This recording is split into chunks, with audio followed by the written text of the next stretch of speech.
It's nice to see you back here, and to all of you watching in the stream. I hope you're back as well, and maybe have some coffee or something to really get your brain juices flowing this morning. So what's going to happen here on stage now is that we're going to have a panel, and we're going to talk about organic or accelerated growth. So we're going to talk about like different funding options and like what are the pros and cons and so on. So with me up in our stage, we have Sebastian Badylak, the executive producer of Coffee Stain Publishing. We have Stjärnljus over on the other side. I should have said you in order, but you know, who is the creative director and co-founder of Wishfully. And also here in the middle, we have Mattias Lindblad, who is the co-founder and CEO of Flamebait. Welcome. A big round of applause for our lovely panel here. Of course, my name is Jenelius. I'm also the developer of Valiant Game Studio. So I might pitch in a little bit as well, because I have too many opinions to stay silent. But could you please just start by telling us a little bit about yourself? Could you start, maybe, Sebastian? Sure. I work at Coffee Stain Publishing, mainly with Valheim and an upcoming game called Midnight Ghost Hunt. So yeah, I guess on a daily basis I work with having long and deep discussions with the developers about stuff in the games, and that's really what I do, and what I've been sort of wanting to do since I started my career in this industry. So you have your dream job, is that it? Yeah, basically. That's really cool. Mattias? Yeah, I'm Mattias, CEO, and many titles, many hats, as usually is in a small indie studio. We've been around for about 6 years, made one hit game, one mediocrely hit game, and one flop game. So we've tried it all, and we've been fully self-sustained ever since the get-go, and been doing our own thing and following our own dreams with our games. Cool. Adam? Yes, so I'm the creative director and co-founder of Wishfully Studios, and we're a quite new studio, but we've still been around now for 3 years, but we're still making our first game called Planet of Lana, which is a cinematic puzzle adventure game. And yeah, we're working hard at that, and we're based in Gothenburg, and we're right now 12 employees, plus some other people working on our game, so also having my dream job. I'm very happy to be where I'm at now. I have to say, Planet of Lana looks gorgeous, so I'm really excited to see like what you're going to do with that. Thank you. But maybe you could start, because you didn't really say like what your funding looks like for your company. Could you tell us a little bit about that? Yeah, well, so we started. We're 9 owners in the company, and seven active ones. So we've been quite a gang starting up the studio, and we spent 2 years working, basically putting in our time and our own money into this before, so without funding, before signing with Fundable Games in Gothenburg, which we did last year. So we've been funded for a little bit over a year now. Yeah, that's cool. And also we're signed with the game is coming to exclusively to Xbox, so Xbox and PC. So we also have a exclusivity deal there with Xbox. So that's the funding setup that we have. We have quite a range here, because you're self-funded, and of course you come from the publishing side. So yeah, and Coffee Stain is also actually self-funded from day one. So yeah. How come you like went into the publishing side of the industry? I think it kind of came out of necessity at that point when the publishing part of Coffee Stain was founded.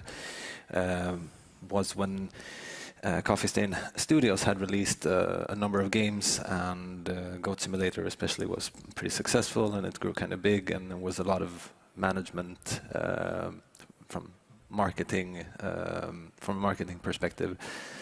So it basically grew organically out of that sort of necessity to have our own organization to handle all of that. But with that also came as a bonus sort of the capacity to take on external projects as well, and grow that side of the business even more. Cool. But we haven't covered all of the funding options. Like to just give the audience like a complete view. Like what else is there? Would you say? besides putting in your own money, getting publisher deal, you can go for VC, give away a stake in your company for a lump sum of money. And then you obviously also have the grants option, which is a tricky one, especially in Sweden, to get hold of. Usually you can only find smaller amounts, and it's quite tricky and generally very boring to write. Yeah, I mean, you can try, for example, Creative Europe, which we talked about this morning before this. It's a very tough application process, but if you do get it, it's pretty nice, apparently. And of course, you can do contract work and so on as well, which means that you can't work on your own games, which is not maybe for everyone, but it's a solid way to maybe get some money into the company. So, like, what would you say, like, are the ups and downs? Like, you have like funding for your company. Like, what other options did you consider? Like, what are the ops of the one that you went with? Yeah, we considered several options, but for us, we're really happy with having a publisher for this game. But yeah, it's since it's our first game and we had to do kind of 2 years of pitching our game to like everyone because it's I mean. It was a big project, a very ambitious project, and it's not a very easy sell when you're it's your first project in the studio. Yeah, so we consider a lot of different options, but we're very happy with Wonderful Games and very happy to have a local publisher, and yeah, so very happy with the situation now. Like, what do you think it was that sort of sold it in the end to them? Like, what did you do to land that deal? I mean, I think a big part also of it was that Xbox believed in it first, and that really gave us a stamp of approval, kind of that we had, yeah, that we had that big of an actor that believed in the game and thought it was special, and yeah, so I think that was a big part of like when the tide started to change for us in the pitching process for publishers, yeah. So from the other side then, like, what are you looking for when you are looking at game projects? Definitely that stamp of approval helps. Usually we look for sort of the stamp of approval that comes from sort of the target audience. So having, I personally sort of look at how a game studio communicates with its audience through social media or just kind of putting out demos or just videos or whatever, and kind of how open they are with the development of the game and you know, what they show, and in terms of trailers, like how much traction does a trailer get, how many views does a trailer get, and what sort of comments are there. So I'm kind of looking for those qualities where the game concept, or at least the fantasy of the game, is sort of verified against actual players who sort of pick up on sort of the idea of the game. Like, it doesn't have to be complete, it just needs to sort of promise something interesting in the end that people out there understand and can pick up on and say, that's the game I always wanted to play. Sort of that vibe. So like the journey should already have begun a little bit, like the traction is already there. Yeah, to some extent. I guess ultimately it also boils down to actually having a playable prototype of some sort. It doesn't have to prove everything, but it needs to prove that the team behind it can actually make games like in practice and have sort of a way of working together, or if they're working solo, then they have, you know, there are different things you need to prove as a team. But behind the curtains, it just needs to sort of work to a satisfying degree. So we're here a little bit to talk about the like organic versus accelerated growth. So like, was it a conscious decision to not take in money from the outside for you at Flamebait, or was it just it went so well anyway? Or I think early on when we worked with Passepartout, we looked at the game and said, like, this is some really weird shit, and no one is going to put money in it. And from that point, it was easier to just kind of, because we had the means to get that game out by ourselves. And I think that was a good thing, because that also meant that the game didn't grow in scope. We got it out fast. And then when we saw that, okay, because we had that verification early on, but we just didn't understand it. And that is probably maybe the difference between many developers and publishers. The publisher can see this is verified, while developers kind of, I don't know, I just have stuff, I guess. And from that point, we kept on making games, and we had the means to fund our own games. And then it doesn't really make any sense to get in any additional funding. I think there are cases where it might have made sense to take in a publisher if we really wanted to offload some specific part of the publishing aspect. But we felt quite comfortable handling all of that by ourselves with QA and localization and launching the thing. So we've kept on doing that ever since. And you haven't considered taking in like VC money or talking to angels or anything? We've talked a lot about it, but we think we always fall back to, like, we want to have control of our company. We have a very specific vision that isn't really built on the same scalability that VCs are looking for generally, which means that if we would take in a VC, maybe they're liking our company right now, but down the line they want to see growth. And we're not necessarily here to focus just on growth within our company, because we want to make cool shit as well. Mm. Has that been a path that you have considered, like taking the more equity focused side? I mean, we've considered it, but it's not something we've done. And I mean, we're happy where we're at now. We have the full funding for this first game, but we don't know what's going to happen in the future. But yeah, I think it's good to look at to not close any doors, because it's tough being a game developer. And if you want to do, like, you have your, like most developers, I guess, that starts, they have their dream project that they want to do, and there's a lot of challenges that comes in your way. And I think, I mean, maybe it would have made sense for us if it was the right timing and things would have been differently. So I think there's the right timing for all kinds of different funding, I think, depending on where you are. And of course, there's also different kinds of equity investors, that some that are totally hands off and some that bring something very valuable to the table that you don't have in the company, that you can more view it as a partnership where you both benefit from it. So yeah, I think there's different paths. I think you're touching on something very important there, that no matter which path you take, to see it as a partnership, like where each, not just that you take in money and like, I can make games now, but also what other things can they bring into the company and what will they bring in that you might not want. I think it's very important to consider, because no money is free, so to speak. Like, there's always something else that comes with it, and is that something that you're actually willing to deal with? But before here on the stage, they talked a little bit about like it being a seller's market right now. That's kind of lucrative, or like a good environment for game companies right now to get funding. Would you agree with that assessment? Yes.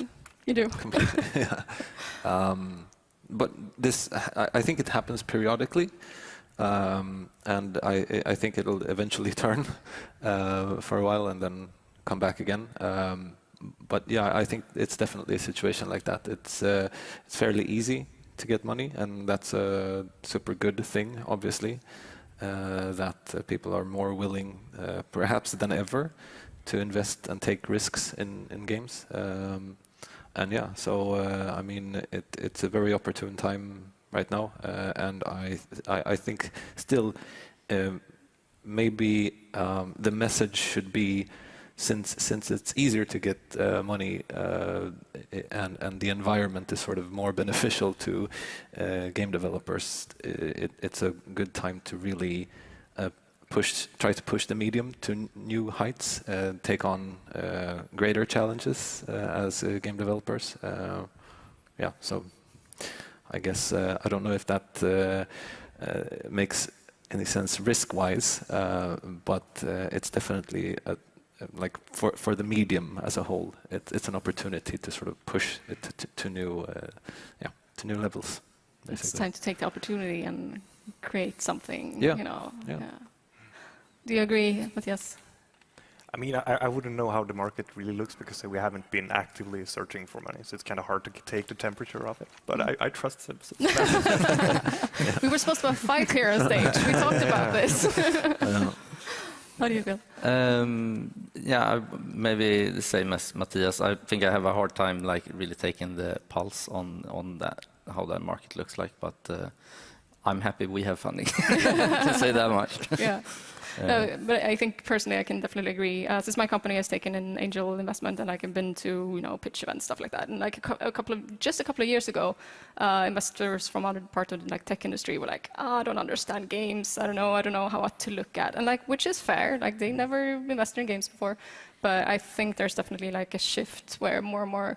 That because we have more and more game successes, like more and more investors are willing to like actually take a look at the games industry. Like this is a viable industry that even if they haven't made investments here before, they are now willing to do so. So it's I think the landscape is shifting in a good way for us. So more and more money is coming into this industry, which is really cool.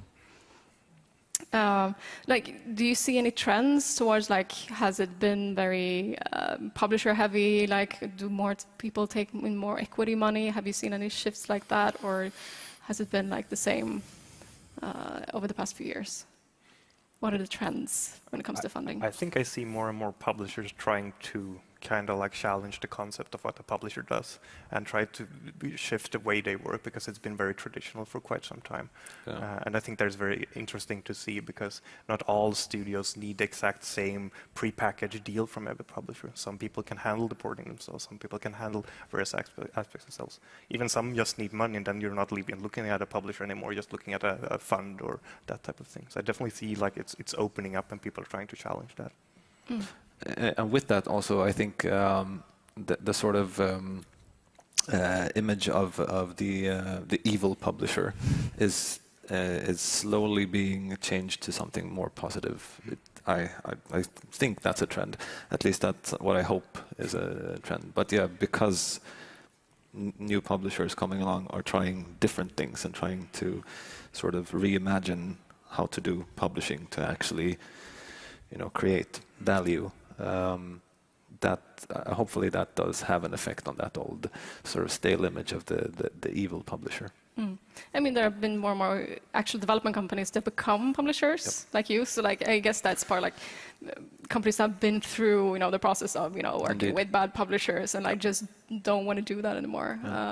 So I think you're right. Like, there is a shift towards like better and more, personalized contracts and so on for the companies. At least I hope that's the trend. I would say so. At least since I'm not on that side, I'm not looking for publishers, but from my perspective, it's definitely more towards sort of customizing deals that fit the game and the project and the team around it. So yeah. Maybe it has to do as well with like it being a seller's market. Like the companies can be a little bit more picky, I guess.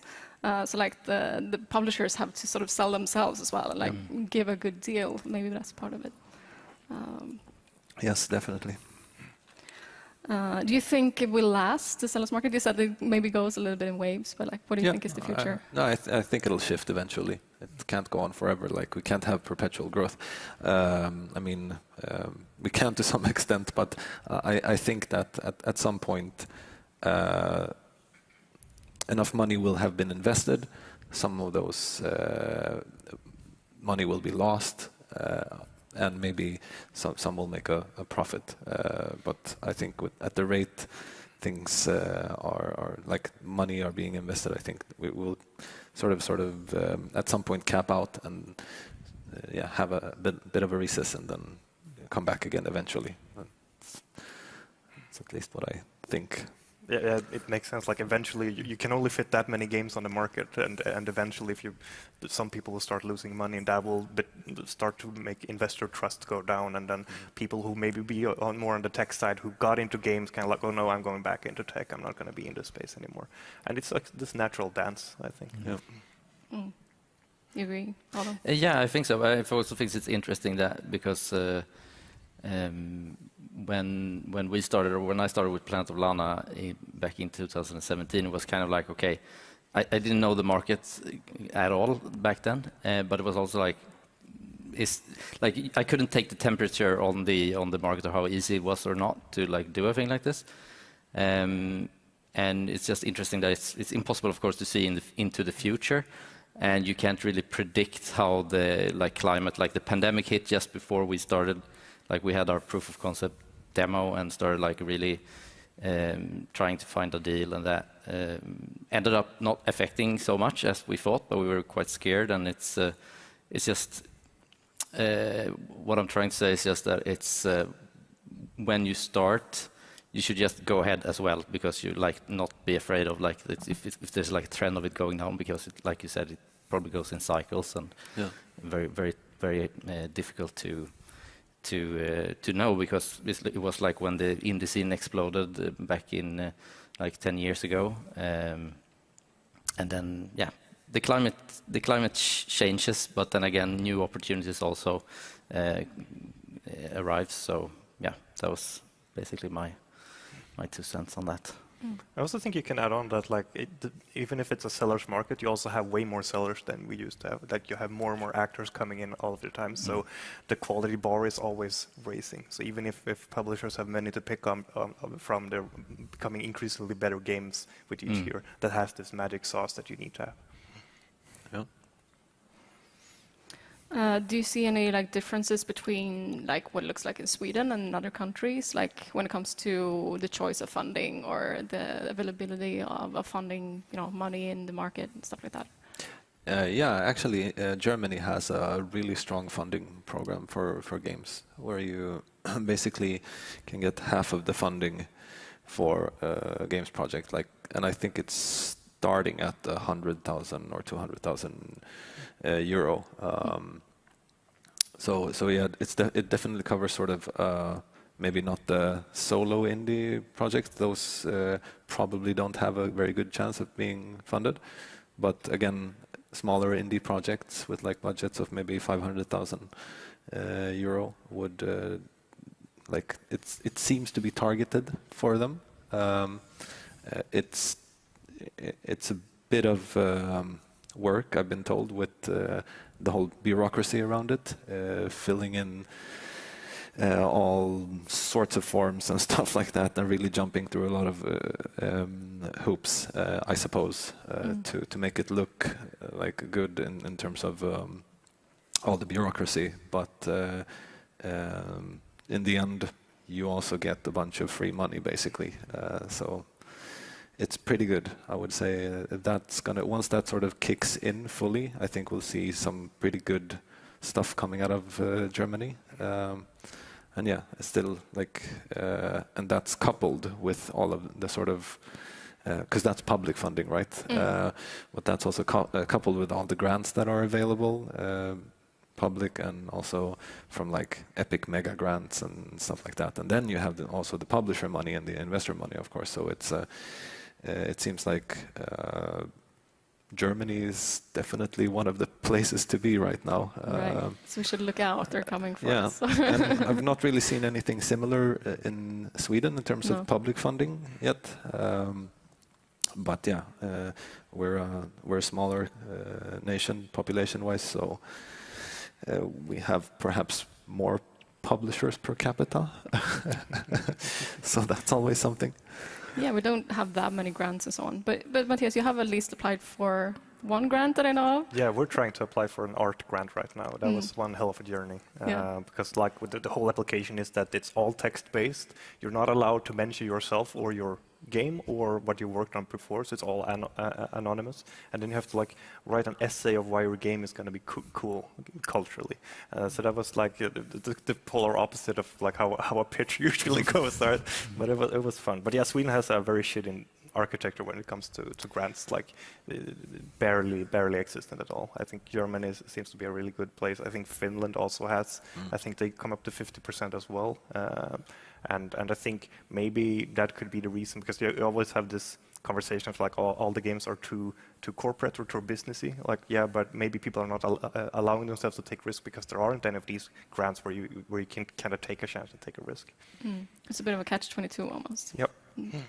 Yeah, it would have been really great with some grants like that, but let's not forget the game incubator, for example, that we're a part of. That they helped us a lot, not with like pure grants that we could pay employees with, but it allowed us to go here back in 2018. It was our first like fair or conference where we could meet actual publishers and investors and the industry, and also allowed us to go over the world on different conferences, allowing us to meet investors and publishers. So I think they have really helped us a lot and have given us quite a big chunk of money if you count like what we've been able to do with that. It's just not, we couldn't pay salaries with it, but it still allowed us. So I think Science Park Skövde and Sweden Game Arena and the Gaming Incubator has helped us immensely, and I think that's a really good program. I totally agree. We went through the same process, and it's like they are able to alleviate a lot of the early costs.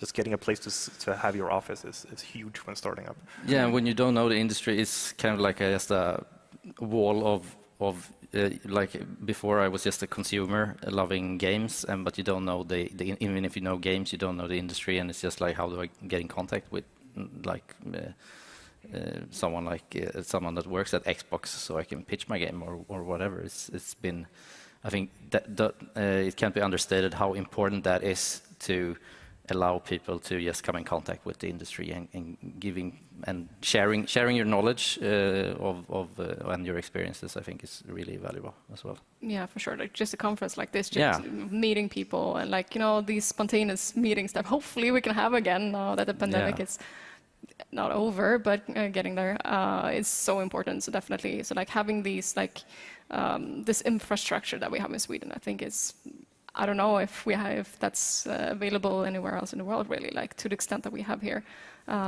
maybe in Finland and so on. I mean, and in Stockholm as well, like, so I was part of something called Sting, and we had the same thing, and like, just that being able to go to the market a little bit faster, because people helping you set up the company and so on, like, that's so valuable. Even if it's not money itself, like, it helps you get to that first money a little bit faster, which is, you know, really cool. So I already talked a little bit about what you're looking for.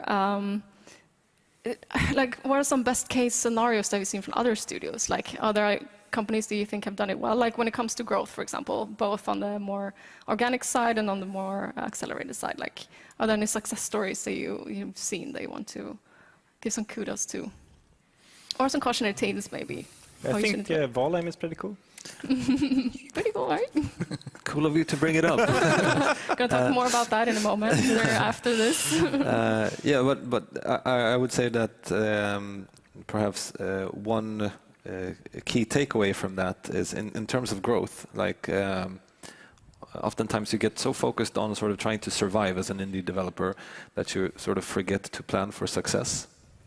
I wouldn't say that that's necessarily the case for Valheim, but them wanting to be a small team definitely has like put a lot of pressure on them, because they have all these unexpected expectations on them now with a huge audience like that, and it doesn't necessarily mean that because that's a really important stance to take, whether you want to grow as a studio or if you want to stay small, and just have perhaps teach people out there to have some goddamn patience. I don't know, but it's a stance. Like so planning for success, at least imagining the best case scenario, sort of. What do we do when this thing becomes huge? How do we change? Do we change at all, or do we just continue the way we do? So that's maybe not what you asked for in terms of your question, but it's a great answer. Yeah, it's a takeaway, at least, that I've sort of come to realize. I think it's really good. Like, what happens if we get that big success, and like so that you're ready when hopefully it happens. Because like growing a company is hard, right? So like if you make that big success, how will you handle it? I think it's really good to think ahead. Do you have any of those thoughts? Like if you I don't know, if you suddenly have much more in your bank account than you expected, do you plan ahead in your companies?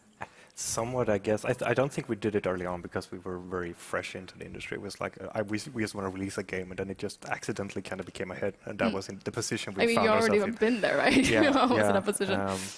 But yeah, I think like it's also it can easily become a bit of a conflict if you have these player expectations when you get a big hit, but you want to stay small because you want to be this creative powerhouse, and because in some senses you're not only building a company, you're kind of building your own lifestyle, and you want your lifestyles to be corporate. Like that is not what I want in the industry. I don't want to be 30 people with middle managers and all the hierarchies and stuff. I want to be below 10 to have this dynamic, energetic duo, or not a duo because we're 10 people, but you get it. And I think that is a real challenge. But I guess you could get a strategy where you outsource stuff and start working on those terms instead to kind of mitigate that. I think I derailed the question maybe. But No, that's fine.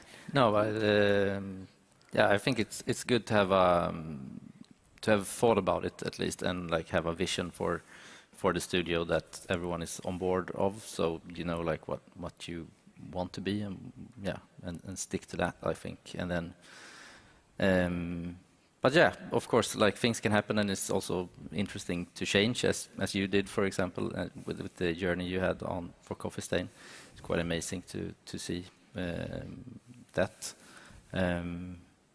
Yeah. Can you share a little bit what your vision is for the company?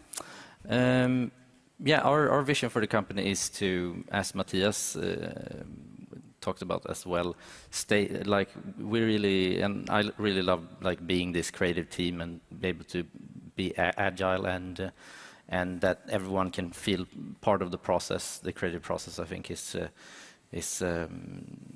yeah, why I love doing this basically, and that feeling of that when you have so many talented people contributing to a project that you all can pour your heart into. And I think I mean, I don't have experience of running a company of several hundred people, but we believe that for now at least, we want to stay quite small, but still bigger than we are now, but maybe like 20, 30 people, something like that, just still be able to have flexibility and like that everyone can talk to everyone, and that's the vision that we want to have. But I mean, it's different. I'm sure it can be fun with all kind of different setups.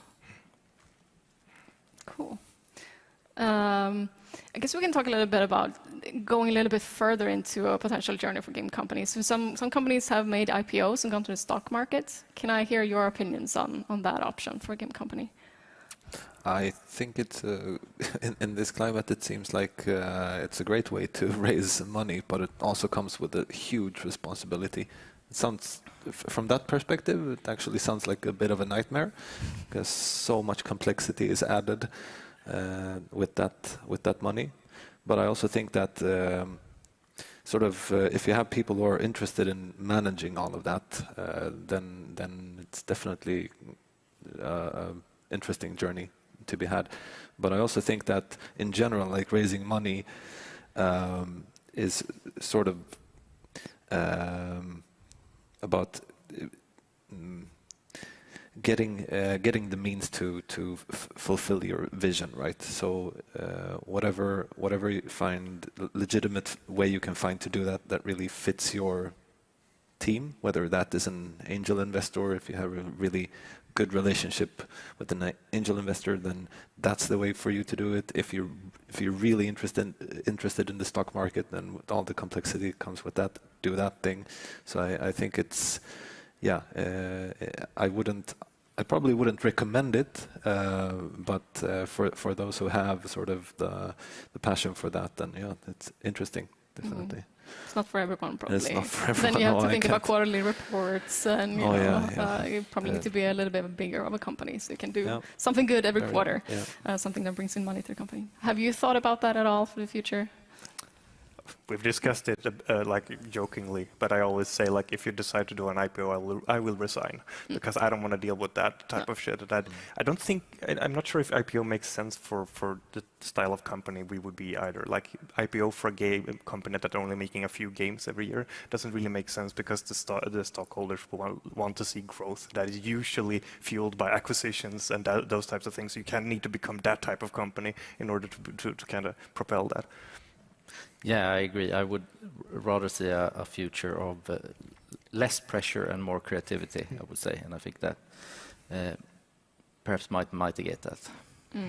Maybe more for a game company that does more games as a service kind of thing, like when you have subscriptions or whatever. Like you can always say, okay, we have more users or whatever every quarter, instead of like, yeah, we're going to release a game in 3 years. Let's wait for that. It's not going to work very, very well in the stock market. Let's talk a little bit about valuations of companies. It's very funny. Like how, because I had a friend just a couple of weeks ago, was like, how do I know what my company is worth? Like, do you have any suggestions for how to value a game company when talking about equity? Yeah, I guess it depends. That's the boring answer. I think let's say you're starting a game company and you're basically students fresh out of school, and you have this idea for the game, and you know that you can probably make this game for, say, 1 million Swedish. But and that's just to sort of get it out in the shape that you envision it, and that comes with a certain potential. In that case, I would encourage you to think a little bit beyond that. How can we raise the bar? How much money would we need to really sort of make this game the best game it can possibly be in its category or in its genre or whatever? How much would that cost? So in that context, I would say that's round about your valuation. That's the money you need to have in order to fulfill that vision. And then you can always sort of extrapolate and start talking about, okay, but how much will that be worth once it releases and it reaches 50 million players and stuff like that? Yeah, but that's all sort of hopes and dreams. I would prefer to have a nice grounded conversation about, okay, how much money do you actually need? And then along the line, maybe sort of talk about how that can possibly be scaled to a valuation that sort of matches the potential. But that's sort of to be proven. But at the very beginning, I would just sort of focus on what do we need to make the best game we can make out of this. So that would be round about the valuation. Yeah, but it's complex, right? Because you also need to think like the investor is going to be around forever now, or maybe not forever, but for a long time.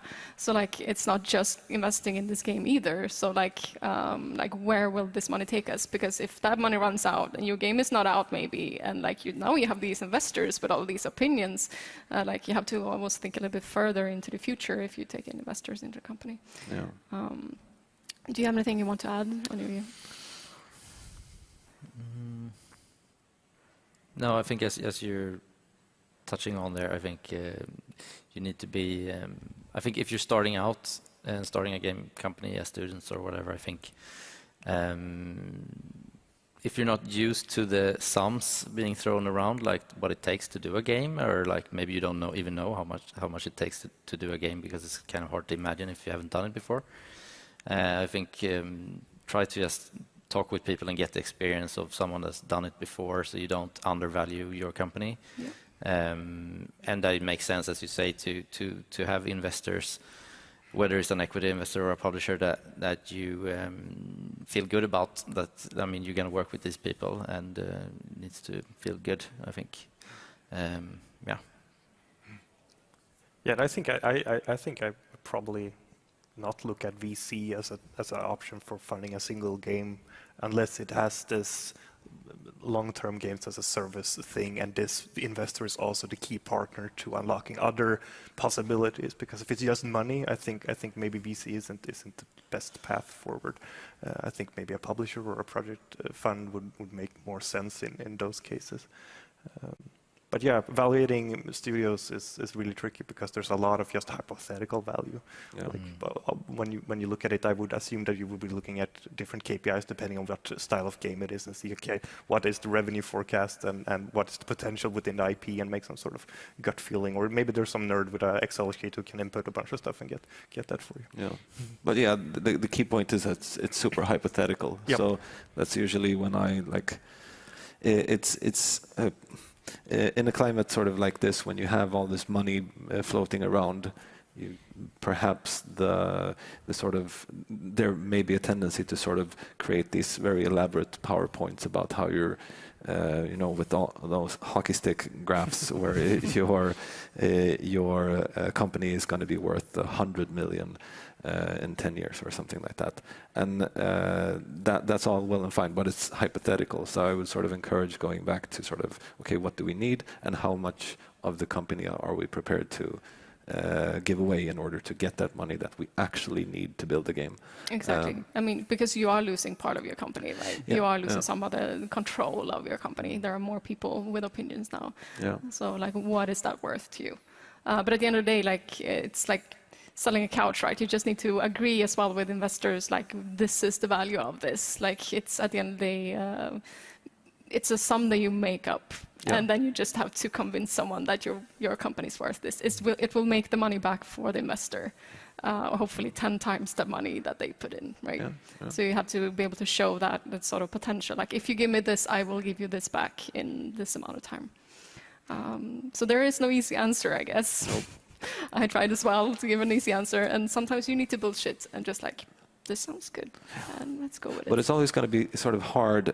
It's sort of an added challenge to defend a hypothetical future value when you're pitching your stuff. But it's so much easier to just pitch the actual sort of budget and say, this is what we need. And then you can, perhaps it's easier to negotiate a smaller part of your shares in exchange for that. Because if you're aiming for like a future valuation, a hypothetical valuation, then you probably need to give away a bigger part of your company. Because, yeah, so, but yeah, keep it simple, I guess. Yes, maybe someone if you in the audience are interested in like, how do you find a good investor? How do you find a good publisher? Like, where are these people that I need to talk to? Like, literally, how do I go about when I want to find a publisher? Yeah, I mean, a great way is to be part of something like we've been part of the Game Incubator and in Science Park Skövde and Sweden Game Arena, just to be able to go to conferences where publishers and investors tend to be and book meetings and pitch the hell out of your game, I would say. That's the experience I have of how to find them. And I mean, it also just being nice to people and getting contacts. I mean, starting a company and just doing basically anything business-wise, I would say, or running anything, I think it's all about just the people and contacts. And I strongly believe that if it'll come around. If you're good to other people, it'll come around, and you'll just exchange, help other ones that comes after you as well. I think it's a good way. So I've also got contacts through people I've got to know on Twitter, for example, and stuff like that. But mostly conferences and through the Game Incubator. I couldn't agree more, and I think it's very important to just build a healthy sort of ecosystem around you, and it's going to come around eventually, and see people as like friends or like, someone to keep a long-term relationship with, rather than like just chasing like, I can have money, please, because that's probably not going to work if you're done. Chasing people like that. That's a very good point, and I think it boils down to building relationships, solid relationship built on trust. From my perspective, I don't want the publisher-developer relationship to be sort of transactional in terms of me paying you money to get a game that I can then sell. It's a constant dialogue, and it's a constant sort of synchronization of goals and ambitions and working together in reaching them. And I would only do that with people that I trust and think are actually inspiring and stuff like that. So I think it's super important to attend these places or whatever other venue you can find where you get to actually have deep conversations with whomever you're trying to do business with. I wouldn't sign a game with a person I don't sort of have that basic trust and that basic understanding of each other, where we want to take this, and sort of just kind of vibing in the sense, in a sense, with the people I'm signing with. So creating opportunities to build that and sort of confirm that type of relationship exists is super important, I think. Yeah, and it goes both ways, right? So as a game developer, I think it's also very important to not sign with a publisher that you don't feel like you have that there's good people working there, and that you can feel that you can have trust between you, and that you can have that honest relationship, because otherwise it's going to be hell, I think, developing a game. And if you can't say that, okay, we're in trouble now, we need help, or I think that's what that game dev publisher relationship should be all about. Yeah. To some extent, it would be sort of a good test of the relationship if you can have a good fight about something and then come out with something constructive at the end from that fight. But I guess it's a lot to hope for. But but in the end, it's definitely super important to ask the sort of difficult questions and feel that you have sort of the space and give yourself opportunities to really ask some difficult questions from a developer's perspective, and also from a publisher's perspective, like poke at all those things that you perceive as perhaps something fishy or something that doesn't feel right or something. Yeah. Yeah, that's great. We have a few more minutes, a couple of minutes. If there are any questions from the audience, we can take them now. You have to step up to the microphone here at the center so the people in the stream can hear you. So anyone who has any question, please step up here and we will answer them.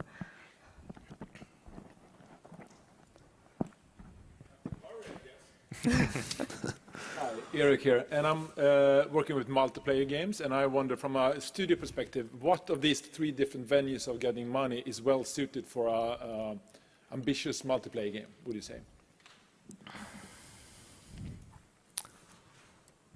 I think any venue could make sense. Like if you're building a grand, ambitious multiplayer game with a strong VC as backing, with good connections to whatever your goals is for that game, could make total sense. Or a publisher who has established multiplayer games before and knows how to get them out to market and knows the infrastructure could also make a lot of sense. It depends on your expertise and what you are lacking within your team that you feel needs to get filled. If you got everything under control and knows that you can get that game out there, maybe a project fund would just make sense, where they just give you the money and you give some rev share back in the end. So I think any model is open, and I think that goes for any case, that any model could make sense. It depends entirely on your needs, and I think if you focus too much on only the money, you kind of forget that there's other stuff that a publisher or a partner can bring to the table. I agree. Definitely, it's a relationship thing, knowing the people and their skills. Someone with a lot of experience and interest and passion for that particular subject is going to be the right choice, provided also they have enough money, obviously.